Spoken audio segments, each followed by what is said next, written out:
Shalom.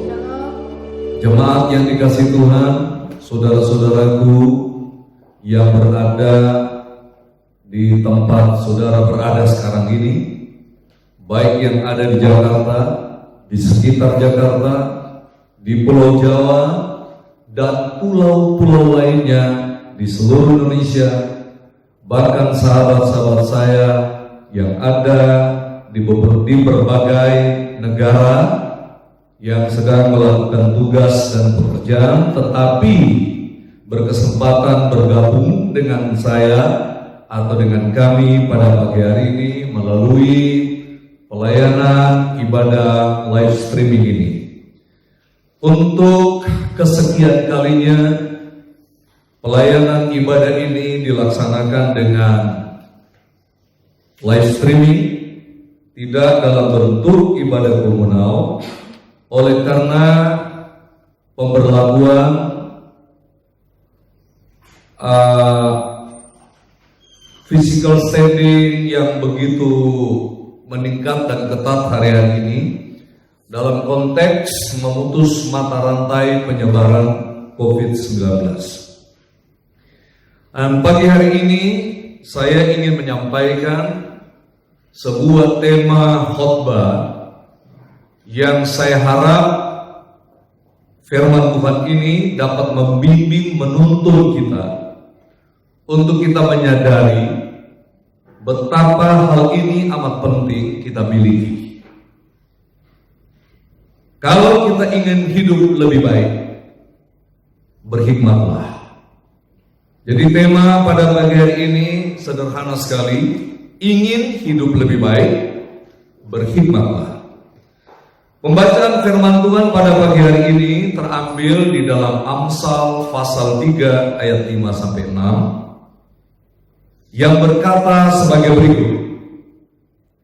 Percayalah kepada Tuhan dengan segenap hatimu dan janganlah bersandar kepada pengertianmu sendiri. Akuilah Dia dalam segala lakumu, maka Ia akan meluruskan jalan. Dalam perikop ini atau bagian dari pembacaan firman Tuhan ini terdiri dari sebuah perikop. Lembaga Alkitab Indonesia menentukan atau menetapkan sebuah tema, yaitu berkat dari hikmat. Artinya hikmat yang menghasilkan berbagai macam terobosan berkat Tuhan di dalam kehidupan orang-orang yang berhikmat. Namun ada baiknya kita memperhatikan siapa tokoh di balik kitab Amsal ini. Dan itu tidak lain adalah seorang yang bernama Salomo. Dia Raja Israel yang sangat terkenal, karena raja ini adalah raja satu-satunya yang dimiliki Israel yang sangat kaya dengan hikmat Tuhan. Mengapa Salomo memiliki kekayaan hikmat Tuhan yang luar biasa? Itu berawal dari ketika Tuhan mendatangi dia saat suksesi kekuasaan Israel terjadi, di mana pemerintahan Daud beralih kepada anaknya atau putranya bernama Salomo. Maka kemudian Tuhan mendatangi Salomo dan menawarkan tawaran yang cukup dan bukan cukup lagi, sangat menggiurkan. Dan apabila itu ditawarkan kepada kita manusia masa kini, maka kita tidak akan berpikir panjang untuk langsung menerima tawaran ini. Apa tawaran Tuhan kepada Salomo? Tuhan berkata kepadanya bahwa apakah engkau menginginkan kekayaan dan kemasyhuran? Aku akan berikan kepadamu. Tetapi ternyata Salomo di luar dugaan tidak memilih kedua-duanya. Malah apa yang Tuhan tidak tawarkan, tetapi itu menjadi esensi di dalam seluruh pergerakan kekuasaannya sebagai raja, itu yang dia minta. Apa itu? Hikmat. Dia berkata kepada Tuhan, berikanlah kepada aku hikmat, supaya aku dapat menuntun, memimpin, membimbing bangsa yang besar ini. Nah, ketika Salomo menyampaikan keinginan dan kerinduannya ini tentang hikmat, maka Tuhan berkata, oke, apa yang kau minta, aku berikan. Kau minta hikmat, aku berikan kepadamu hikmat. Dan bukan hanya hikmat yang aku berikan kepadamu, tetapi kekayaan dan kemasyhuran. Jadi saudara yang terkasih dalam Tuhan, Salomo dia sangat kaya secara jasmani dan rohani. Dia memiliki kekayaan jasmani yang belum ada tandingannya. Konon sampai sekarang ini rekor kekayaannya belum mampu dipecahkan oleh siapapun juga. Lalu dia juga adalah seorang raja yang sangat masyhur. Sampai raja-raja di negara lain berduyun-duyun datang ke Israel untuk mencari tahu sampai sejauh mana hebatnya seorang Salomo. Sampai seorang ratu dari Afrika, yaitu dari Ethiopia, yang bernama Sheba, dia datang untuk mencari tahu hikmat Salomo. Bahkan konon ceritanya bukan saja sekedar mencari tahu hikmat Salomo, tetapi ada cerita lain yang mengatakan bahwa Sheba ini pun kemudian menjadi bagian terdekat dari Salomo yang menghasilkan keturunan yang dinamakan keturunan Israel yang ada di Ethiopia sampai sekarang ini. Nah, saudaraku yang kekasih dalam Tuhan, hikmat yang luar biasa. Ketika dia baru memerintah menjadi raja Israel, dia langsung dihadapkan dengan sebuah masalah yang sangat pelik. Ketika dua orang perempuan di dalam satu Raja-Raja pasal yang ketiga, permohonan hikmat pun ada dalam satu Raja-Raja 3, dan peristiwa menguji atau pengujian terhadap hikmat yang dia peroleh juga ada di dalam satu Raja-Raja pasal 3 tentang dua orang wanita yang datang menyampaikan perkara mereka oleh karena terjadinya perebutan bayi. Masing-masing ibu berkata bahwa ini bayinya. Karena bayi dari seorang ibu di antara dua ibu ini mati atau meninggal, sehingga terjadi perebutan bahwa itu adalah bayi dari mereka. Dihadapkanlah kepada Salomo, dan Salomo yang sudah dipenuhi hikmat Tuhan memutuskan sebuah keputusan yang luar biasa. Dia berkata, yang paling adil, oke, anak ini, bayi ini dibelah dua. Separuh kepada ibu yang satu, separuh bayi kepada ibu yang satu. Tiba-tiba seorang ibu berkata, lebih baik begitu. Enggak apa-apa. Kurang lebih seperti itu kata ibu yang satu. Tetapi ibu yang satu berkata, jangan lakukan itu raja. Biarkanlah anak itu menjadi miliknya, tetapi jangan sampai anak ini dibunuh. Lalu hikmat yang bekerja dalam diri Salomo membuat sebuah kesimpulan, mana ibu sejati dan mana ibu gabungan. Lalu dia berikan anak ini kepada ibu yang tidak mau kalau anak ini dipotong atau dibelah dua. Hikmat bekerja dengan begitu tajam dan akhirnya menimbulkan atau melahirkan kebaikan. Kebaikan hidup bagi ibu ini dan kebaikan hidup juga bagi Salomo sebagai raja dalam menjalankan tugas kenegaraannya. Nah, saudara yang kekasih dalam Tuhan, Salomo adalah satu pribadi yang luar biasa. Dia menulis 3 kitab, yaitu kitab Amsal ditulis Salomo di masa awal sebagai raja. Kitab Kidung Agung ditulis Salomo di usia dewasa yang dipenuhi cinta membara. Anda bisa baca dalam kitab Kidung Agung. Dan kemudian kitab yang ketiga adalah kitab Pengkhotbah yang ditulis Salomo di masa tua jelang ajalnya. Di mana dalam kitab ketiga ini, kitab Pengkhotbah ini mencantumkan kata kata yang sangat viral di bagian kitab ini, yaitu kesia-siaan. Sia-sia, kesia-siaan di atas segala-galanya. Semua yang ada di muka bumi ini menurut dia adalah sia-sia. Kenapa dia mengambil kesimpulan seperti itu? Bukankah dia juga yang mengatakan bahwa segala sesuatu ya indah pada waktunya di dalam kitab ini? Ketika rotasi waktu yang dia jabarkan demikian rupa di dalam Pengkhotbah pasal yang ketiga, ada waktunya orang mati, ada waktunya orang dilahirkan, ada waktunya orang meninggal. Luar biasa Salomo ini, ya. Dan kemudian salah satu bagian yang luar biasa yang menginspirasi saya adalah Salomo atau Amsal pasalnya yang ketiga, yang di dalamnya kalau saya teliti kurang lebih berisikan 12 hikmat. Dan kemudian kita akan telusuri satu persatu hikmat-hikmat ini, yang saya hanya fokuskan kepada 3 kalimat hikmat yang terdapat di dalam Amsal pasal yang ketiga ayat 5 sampai dengan 6. Kalau kita renungkan kalimat demi kalimat ini, pasti kita akan mengalami hidup yang lebih baik. Pertama adalah percayalah kepada Tuhan dengan segenap hatimu. Yang kedua, janganlah bersandar kepada pengertianmu sendiri.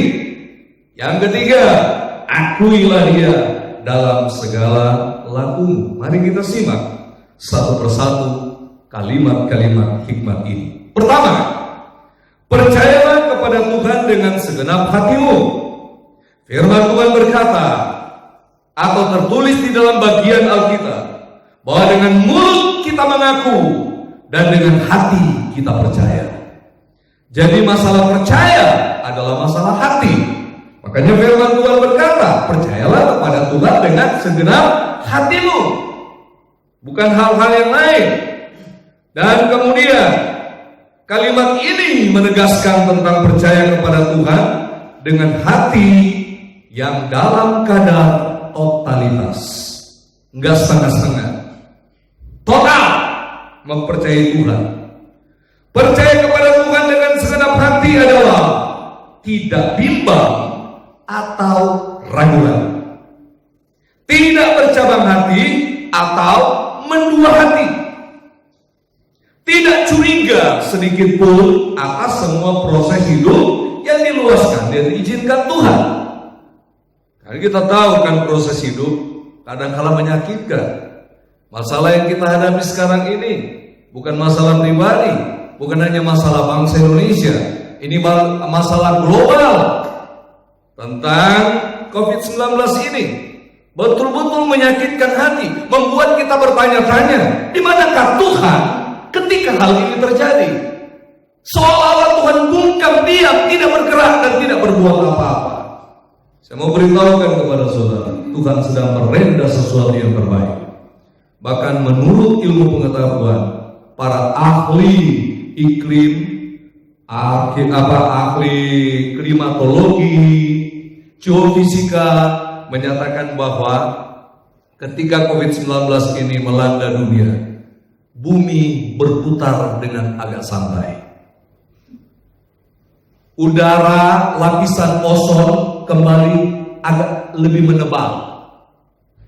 Oleh karena pabrik-pabrik banyak yang tidak beroperasi, kendaraan-kendaraan di jalanan tidak banyak yang tidak juga berkegiatan, sehingga mengurangi polusi, ya, mengurangi polusi, sehingga dunia ini agak santai, tidak stres. Bahkan katanya sumbu bumi perputaran itu berputar tidak terlalu berat. Jadi ini ada maksud Tuhan. Tuhan inginkan bukan hanya manusia yang punya masa atau waktu istirahat atau rest, tetapi bumi pun ciptaannya ini perlu istirahat. Dan ini sedang beristirahat, mengalami masa-masa yang membahagiakan. Kurang lebih begitu. Kalau Kak Bumi berkata, betapa indahnya aku sekarang ini, karena aku berjalan berputar dengan santai. Jadi percaya dengan segenap hati, tidak curiga terhadap segala sesuatu yang Tuhan luaskan dalam hidup kita. Kan manusia seringkali curiga, ada apa lagi nih Tuhan? Belum selesai satu masalah, udah datang lagi masalah yang lain. Kita mulai mempersalahkan Tuhan, mempersalahkan orang lain, mempersalahkan diri sendiri. Nah, gambaran percaya dengan segenap hati, saya ingin menyampaikan sebuah kisah kehidupan seorang anak pemberani yang menerima tantangan seorang yang berprofesi sebagai akrobatik untuk menyeberangi sebuah tali yang diikatkan dari satu sisi ke sisi lainnya, melintasi air terjun Niagara. Ketika itu turis-turis bertempik sorak memperhatikan, melihat, menyaksikan sang akrobatik. Dia melintasi tali ini dan balik dengan selamat. Dan betapa para turis ini dikagetkan ketika sang akrobatik ini menantang mereka ini untuk berjalan di tali itu, ya, nanti dia yang tuntun. Semuanya tidak berani. Tadinya mereka bertepuk tangan dengan kehebatan sang akrobatik, tetapi ketika mereka ditantang, tidak ada satupun yang berani. Mereka tidak memiliki kepercayaan diri untuk melakukan itu. Tapi tiba-tiba seorang anak di antara mereka mengangkat tangan dan berkata, "Saya siap untuk mengikuti Bapak." Maka kemudian sang anak ini mengikuti sang akrobatik, menjalani dan melintasi tali yang panjang ini, curam air terjun yang begitu luas. Dan kemudian semua penonton betul-betul panik gugup menyaksikan ini. Tetapi anak ini dengan santai mengikuti sang akrobatik sampai ke ujung, balik lagi, tiba dengan selamat. Dan kemudian mereka bertanya kepada anak ini, "Kenapa kamu begitu konyol, berani menerima tantangan? You tahu kan akibatnya kalau terpeleset mati. Kenapa kamu lakukan itu? Kenapa kamu terima tantangan ini?" Sang anak berkata, "Kenapa mesti takut? Saya sangat percaya kepada sang akrobatik itu." "Loh, kenapa kamu begitu percaya sama beliau?" Anak ini berkata, "Itu ayah saya sendiri. Saya tahu kemampuannya, saya tahu kehebatannya, saya tahu kelincahannya melintasi tali. Saya tidak ragu sedikit pun terhadap kinerja sang ayah saya." Bagaimana dengan kita? Bukankah Bapa di surga sering melatih kita, membawa kita, menuntun kita, seolah-olah kita berada di tempat-tempat yang mengerikan dan curam, dan kita berada di ambang kematian. Tetapi percayalah, kalau Dia yang pimpin kita, tidak akan pernah salah. Dan percaya yang sungguh kepada Tuhan, saya sudah gambarkan seperti cerita tadi. Nah, dasar percaya kita adalah Tuhan. Tuhan yang kita percaya adalah Tuhan yang Maha Kuasa, Tuhan yang Maha Tahu, Tuhan yang Maha Ada, sumber segala sesuatu, sumber segala berkat, sumber segala pertolongan, sumber kekuatan, sumber damai sejahtera, dan sumber-sumber lainnya. Dia adalah Alfa dan Omega, yakni sang penyebab segala sesuatu berawal dan penyebab segala sesuatu berakhir. Percayalah kepada Tuhan dengan segenap hati adalah hikmat yang membawa kita untuk hidup lebih baik.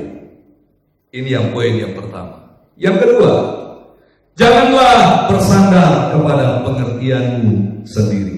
Saudara-saudaraku yang dikasihi Tuhan, jemaat dan sahabat-sahabat saya dimanapun Anda berada, tentunya kalian berada di rumah mengikuti pelayanan ini. Yang kedua, janganlah bersandar kepada pengertianmu sendiri. Bersandar pada pengertian sendiri adalah manifestasi dari sebuah sikap hidup arogan, merasa diri paling pintar, menganggap pendapat dan argumentasinya paling benar, dan pendapat atau argumen orang lain bodoh dan salah. Bahkan bagi orang seperti ini yang mengandalkan pengertian sendiri, Tuhan pun salah menurut dia dan tidak relevan lagi dalam rancangan-rancangannya. Kenapa saya berani mengatakan ini? Karena ada contoh dalam Alkitab. Dan contoh klasik yang ada dalam Alkitab adalah yang didemonstrasikan oleh seorang hebat, istri dari bapak orang beriman, namanya Sarah. Ketika pada satu titik keputusasaannya, maka dia berpikir bahwa konsep Tuhan tentang dia memiliki anak, melalui kandungannya anak perjanjian itu diberikan, tak kunjung datang, tak kunjung tiba. Maka kesabarannya selesai di situ. Dan kemudian dia mendatangi suaminya Abraham dengan menyodorkan argumen dan konsep berbeda dengan konsep dulu. Konsep yang dia sodorkan kepada Abraham adalah ambil Hagar, biar kau hampiri dia, biar muncul anak, lahir anak, keturunan melalui dia, tetapi atas nama kita. Karena memang adat istiadat Mesopotamia zaman dulu kan begitu. Kalau istri nggak bisa punya anak, bisa cari cewek lain, ya beranaklah lewat orang lain, cewek-cewek lain maksudnya, perempuan lain punya anak. Kalau anak itu menjadi anak dari suami istri yang sah. Nah, Hagar ini adalah pembantu dari keluarga ini. Konsep Sarah ini tentu saja awalnya Abraham tolak, walaupun tidak tertulis di dalam Alkitab. Tetapi kita bisa menganalisa bagaimana Abraham sebagai seorang yang tahu persis bahwa dia sedang berada dalam rencana Tuhan, disodorkan konsep berbeda. Lama-kelamaan juga Abraham menyerah dan dia menerima konsep Sarah dan kemudian ikut-ikutan secara eksplisit bahwa dia oke, berarti yang Tuhan rancangkan itu sudah kedaluarsa. Sehingga konsepmu aku ambil. Abraham ambil Hagar, menjadikan dia sebagai katakanlah orang bilang istri kedua, dan kemudian Hagar mengandung, melahirkan seorang putra yang bernama Ismail. Sementara Sarah masih dalam posisi mantul. Kita lihat bahwa apakah hikmat manusia yang dimiliki oleh Sarah berhasil menaklukkan Abraham, mampu membuat mereka lebih baik di kemudian hari? No. Alkitab membuktikan peristiwa perubahan konsep ini berakhir fatal. Sampai sekarang ini masalah Timur Tengah itu berawal dari sini. Seandainya Abraham dan Sarah tetap konsisten dalam rancangan Tuhan, tidak mengambil jalan pintas dengan konsep berbeda, maka dunia tidak seperti sekarang ini. Tapi apa mau dikata? Semuanya sudah terjadi. Ismail itu adalah anak Abraham, yang kemudian Ishak juga akhirnya lahir melalui Sarah di usia tuanya. Ini contoh seorang yang mengandalkan pengertian sendiri, menganggap apa yang Tuhan buat itu tidak lagi relevan, tidak lagi konsekuen. Bukankah juga zaman sekarang, di zaman modern ini, ada usaha untuk merevisi, merubah tata dasar firman Tuhan, bahwa sesungguhnya hubungan suami istri, pernikahan itu tidak hanya dalam konteks laki-laki dan perempuan, tetapi ada usaha manusia, laki-laki dengan laki-laki bisa menikah, perempuan dengan perempuan bisa menikah, dengan argumen mereka bahwa Alkitab perlu direvisi, perlu diupdate sesuai dengan keinginan zaman. Inilah penyesatan akhir zaman. Saya mau beritahukan kepada saudara, begitu banyak konsep yang sering dilakukan oleh manusia ingin memutarbalikkan firman Tuhan. Mengapa? karena ilmu pengetahuan menjadi dewa dan dituhankan. Bukan lagi Tuhan yang menjadi Tuhan mereka. Jadi orang yang dipimpin hikmat Tuhan sudah pasti menjauhkan diri dari sikap paling benar, paling sempurna. Saya percaya jemaat Tuhan dan teman-temanku semuanya tahu itu. Berusaha untuk menghindarkan diri dari sikap merasa diri paling benar, menganggap konsep paling benar. Jadi mau hidup lebih baik, berhikmatlah dengan tidak bersandar pada pengertianmu sendiri. Dan yang terakhir, kalimat hikmat yang ketiga, akuilah dia dalam segala lakumu. Pengakuan kita akan keberadaan Tuhan adalah dengan mendemonstrasikan karakter Kristus di tengah dunia yang penuh dengan kebusukan dan kegelapan ini. Tuhan menyatakan bahwa kita sebagai pengikut Kristus adalah garam dan terang dunia. Itu Matius pasal 5 ayat 13 sampai 14. Apa tujuannya menjadi garam? Supaya bisa menjadi penetral, mensterilkan, membunuh kuman, ya, mencegah pembusukan, membersihkan hal-hal yang tidak baik. Apa artinya menjadi terang? Supaya kita bisa menerangi kegelapan. Garam dapat dirasakan, terang dapat disaksikan. Ini dua hal yang berbeda, tetapi tujuannya sama, menjadi saksi. Semua perkataan dan tindakan kita harus sesuai dengan firman Tuhan. Hanya dengan menjadi pelaku firman Tuhan yang berwujud pada kepribadian berkarakter Kristus, kita dapat menerapkan firman hikmat yang ketiga, yakni akuilah dia dalam segala laku.